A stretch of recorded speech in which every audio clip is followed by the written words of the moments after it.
Early morning of the 6th of June, 1944.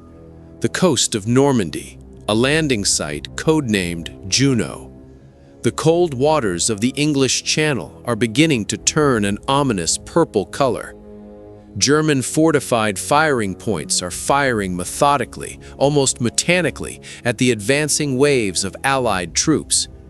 The heavy artillery of the Third Reich turns the coastal sand into a nightmarish mess where it is impossible to distinguish metal from human flesh.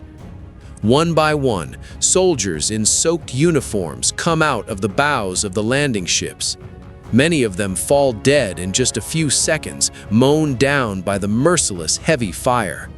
Machine gun fire rips people apart before their feet can touch solid ground.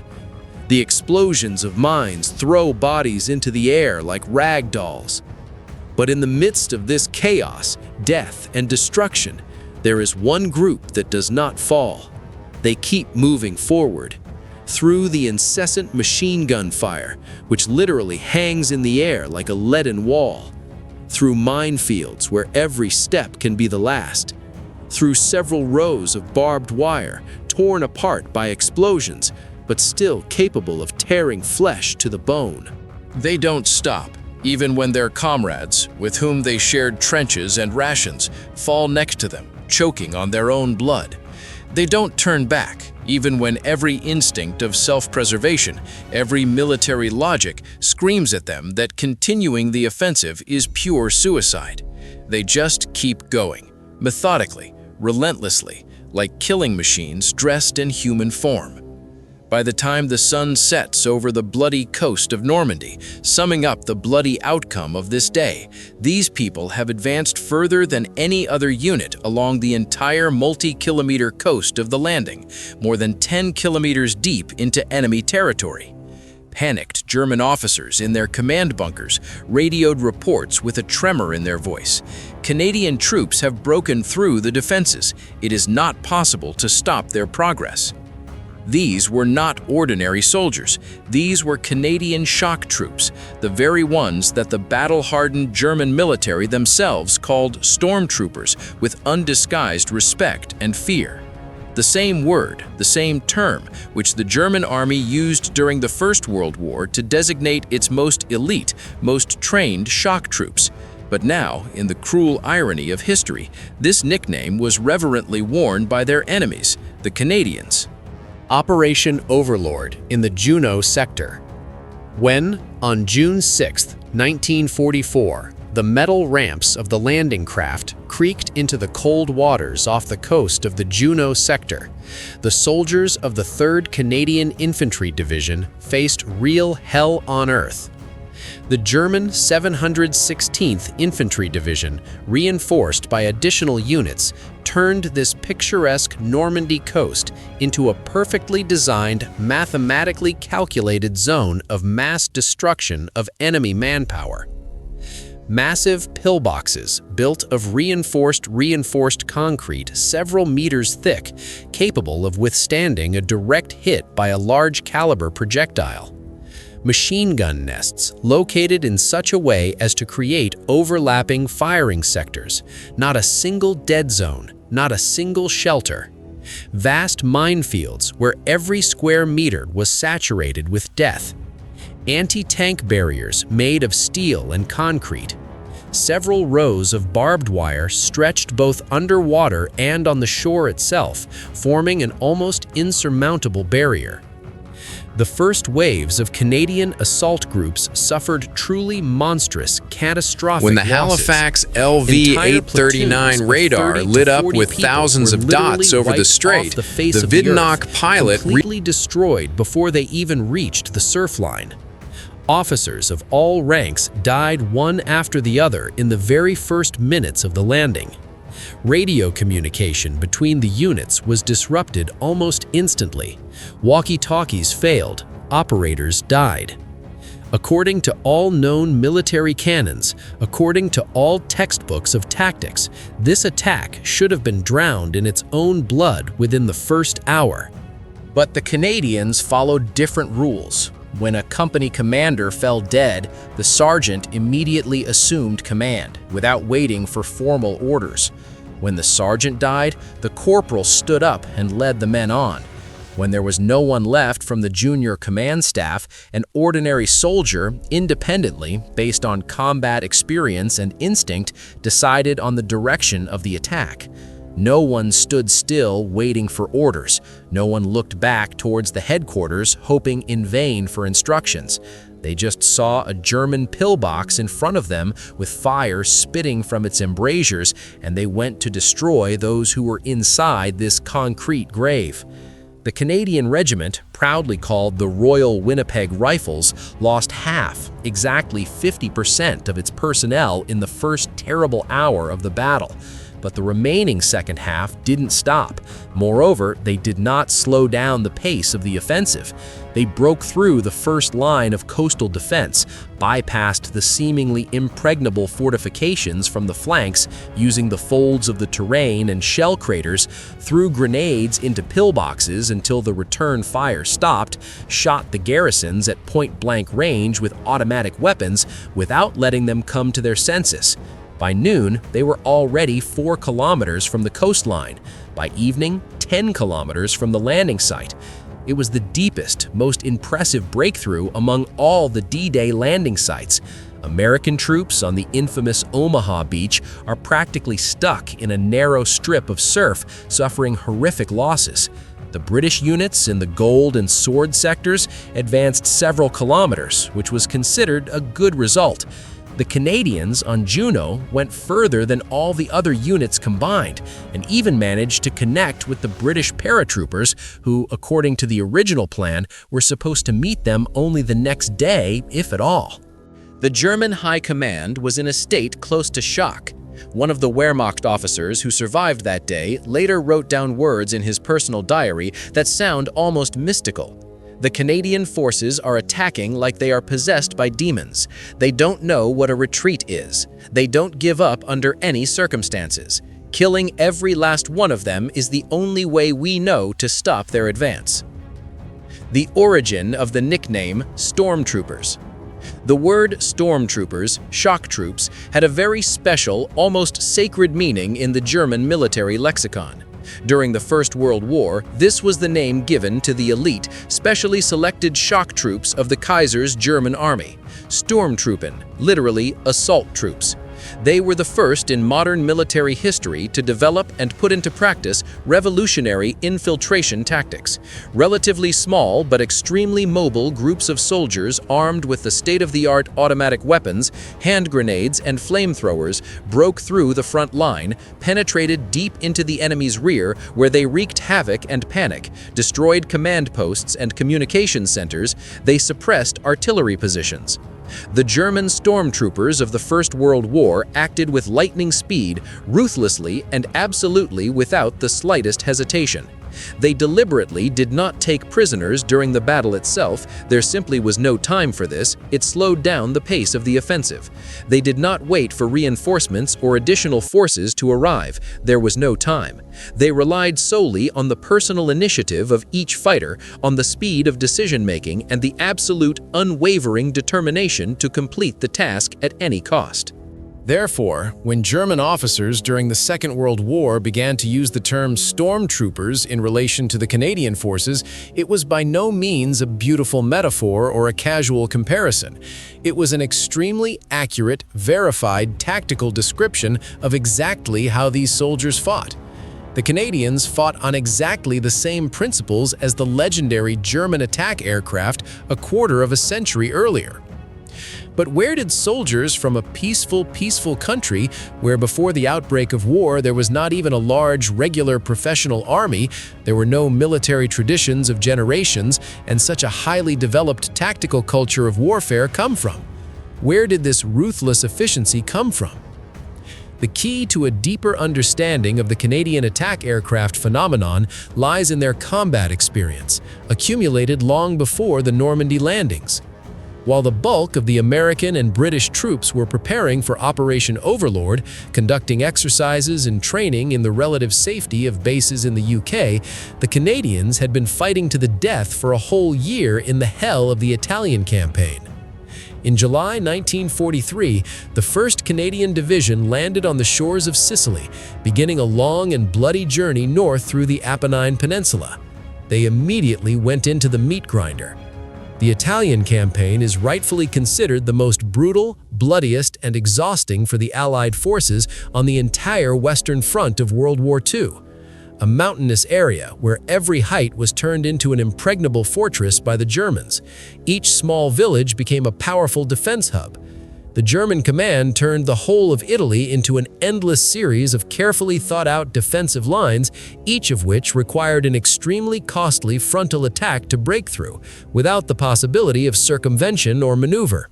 Canadian troops have learned how to fight in the toughest, most unfavorable conditions imaginable. They stormed fortified mountain positions under heavy artillery and mortar fire. They took commanding heights in fierce bayonet attacks when they ran out of bullets. Fierce battles were fought in the ruins of ancient cities, where each partially destroyed house was a separate fortress. Each window served as a machine gun nest. Each basement became a bunker. They have learned to operate in small, autonomous groups of 5 to 10 people, without constant and reliable communication with headquarters. We learned to make vital tactical decisions on the spot, instantly, based on a specific situation, rather than on previously received orders that might no longer correspond to reality. They learned how to improvise right on the battlefield, effectively use captured enemy weapons, bypass enemy fortifications from unexpected flanks, and attack at night when German observers were less effective. And most importantly, they have learned the fundamental lesson of war. Hesitation kills faster than a bullet. There are only 2 types of soldiers on the battlefield: the dead and those who always act first without hesitation. By the time of the Normandy landings, the Canadian Army consisted almost exclusively of veterans hardened in the crucible of Italy, who knew exactly how to fight effectively and had no romantic illusions about the nature of war for a long time. They did not believe in the myths of chivalrous confrontation and fair fight by the rules. They believed only in what really worked in practice and brought victory: maximum speed of action, continuous aggression, and the surprise factor. The Battle of Caen, a meeting with SS fanatics. After successfully breaking through the coastal defenses at Juno Beach, Canadian units are faced with a completely new nightmare: the protracted battle for the ancient Norman city of Caen. According to the initial optimistic plan of the Allied command, this strategically important city was to be taken on the very first day of the landing, on the 6th of June. Instead, it turned into a month-long bloody meat grinder, grinding people and machinery. The German command, realizing the critical importance of holding Caen as the key transportation hub, pulled its most elite Waffen SS divisions to the city: the 12th SS Panzer Division Hitler Youth, made up of young fanatics from the Hitler Youth, and the legendary 1st SS Panzer Division Leibstandarte Adolf Hitler. These were not ordinary soldiers of the ordinary Wehrmacht, exhausted by years of war. They were ideologically processed, politically motivated fanatics, convinced from childhood of the superiority of the Aryan race, absolutely ready to die for their Führer, and considered retreat a personal disgrace. And these SS fanatics came face to face with the Canadian stormtroopers. The encounter turned out to be apocalyptic. The battle was fought literally from house to house, from floor to floor, from room to room. Canadian units stormed the smoking ruins under constant, never-ending artillery fire. Heavy German Tiger and Panther tanks skillfully camouflaged themselves in the ruins of buildings and shot at Allied armored vehicles from short distances at point-blank range, where their thick armor gave them an absolute advantage. SS snipers hunted from the attics of destroyed houses, choosing officers and signalmen. Machine gunners dug into dilapidated basements, turning them into deadly traps. The Canadians responded in kind, only tougher, more ruthless. They used flamethrowers extensively to literally burn the stubborn garrisons out of the basements without giving them a chance to surrender.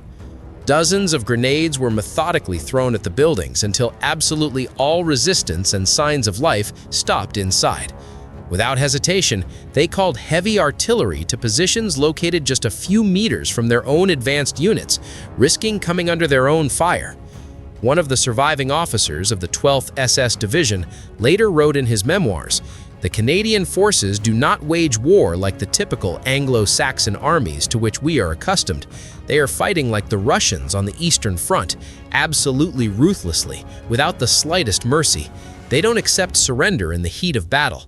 Our SS soldiers, who were not afraid of anything, are frankly afraid of being captured by them." The losses on both sides were monstrous, terrifying even by the standards of that war. Entire companies ceased to exist within a few hours of battle. But the Canadians did not take a step back. Meter by meter, house by house, street by street, they methodically gnawed Caen out of the death grip of the elite SS divisions. What exactly made the Canadian forces so effective in combat, so deadly to the enemy? Military analysts identify three fundamental factors: absolute initiative at all levels, tactical flexibility, and selfless focus on mission fulfillment. The traditional British Army fought strictly according to the rules, following the letter of military instructions. The American Army mainly relied on overwhelming firepower and material superiority: more tanks, more planes, more shells. Canadians, on the other hand, did what really worked in practice, even if it directly contradicted official instructions and charters. Sergeants and corporals made crucial tactical decisions on their own, without waiting for approval from above. The rank-and-file soldiers acted on their own if they saw an opportunity, without asking the officer's permission. Canadian units of any level could instantly, literally in minutes, reorganize and change their functions. An ordinary infantry platoon instantly turned into a specialized assault group. The sappers, putting aside their mine detectors, took up rifles and became infantrymen. The signalmen dropped their radios and turned into gunmen. Absolutely all military personnel were trained to fight in any possible role, to perform any combat mission. Canadian commanders did not stop to count losses during active hostilities.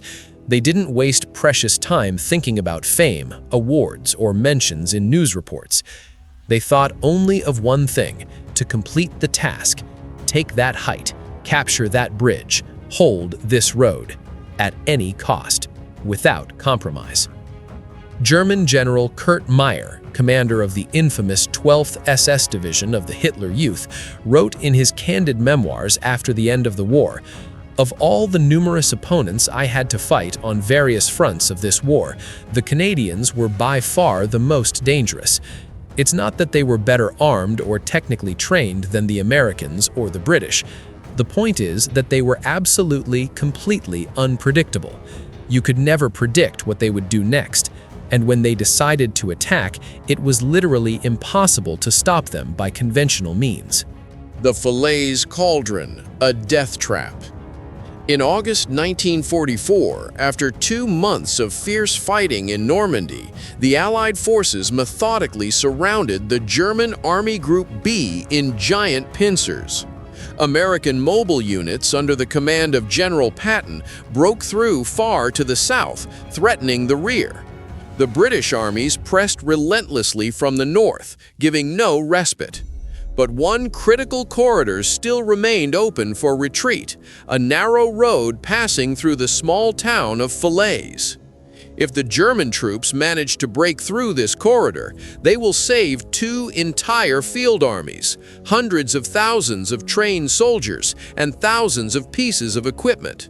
If the Canadians manage to hold the road and block the exit, it will be the largest encirclement and defeat of the enemy on the entire Western Front in the entire war.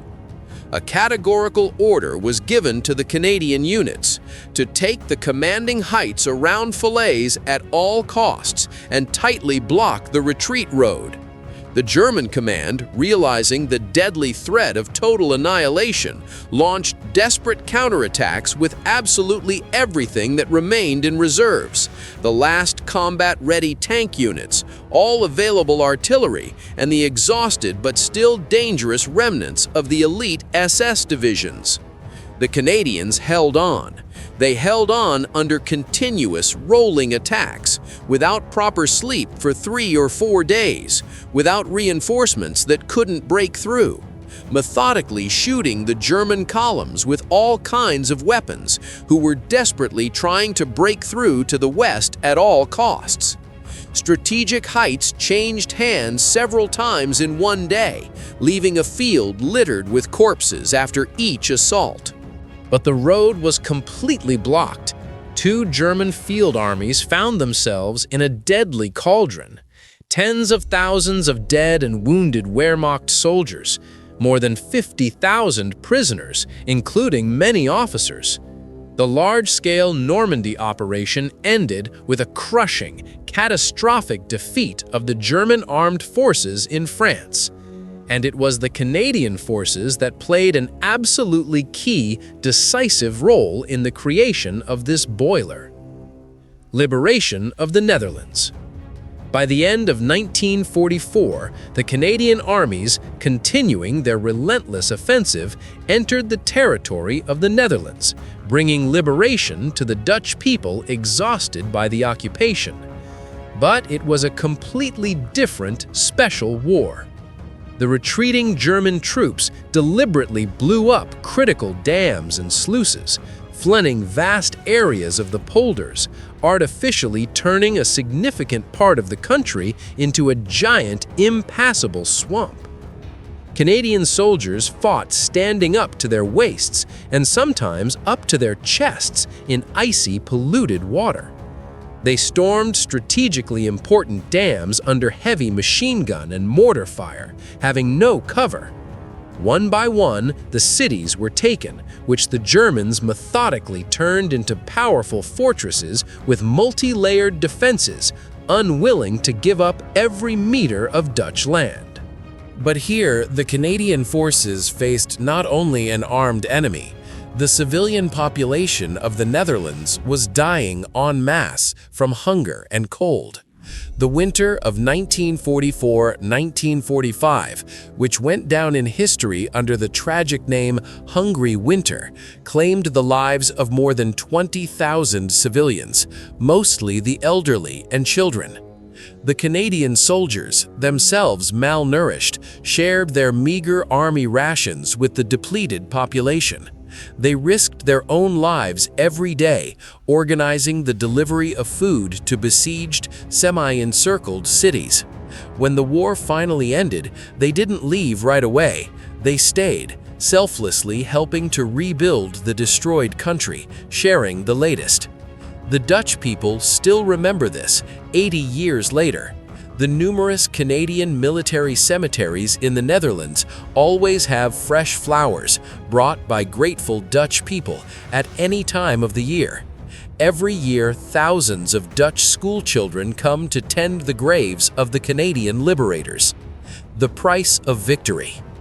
During the Second World War, Canada made a huge contribution to the fight against Nazism.